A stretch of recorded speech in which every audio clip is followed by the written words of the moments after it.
ফের ICC trophy ঘরে তুলল men in blue. ICC champions ট্রফির ফাইনালে মুখোমুখি হয় ভারত এবং নিউজিল্যান্ড।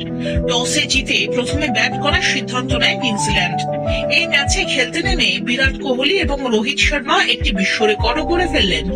নির্ধারিত 50 ওভারের আগে 49 ওভারেই শেষ হয়ে গেল খেলা।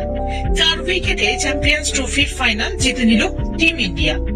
দুবাইতে যে পিচে ভারত এবং পাকিস্তানের মধ্যে গ্রুপ পর্বের ম্যাচ হয়েছিল, সেটাই ফাইনাল খেলার জন্য নির্বাচিত হয়। ম্যাচে জাদেজা নিজের স্পেল শেষ করার পর বিরাট কোহলি তার কাছে ছুটে এসে জড়িয়ে ধরেন। 12 বছর পর ফের আইসিসি চ্যাম্পিয়ন্স ট্রফির খেতাব জিতল ভারতীয় দল। দুবাইতে মেগা ফাইনালে নিউজিল্যান্ডকে 4 উইকেটে পরাজিত করে চ্যাম্পিয়ন হয়ে গেল টিম ইন্ডিয়া। অবশ্য ফাইনাল ম্যাচেও টস ভাগ্য সঙ্গ দেয়নি ভারতের। এই ম্যাচে টসে জিতে প্রথমে ব্যাটিং করার সিদ্ধান্ত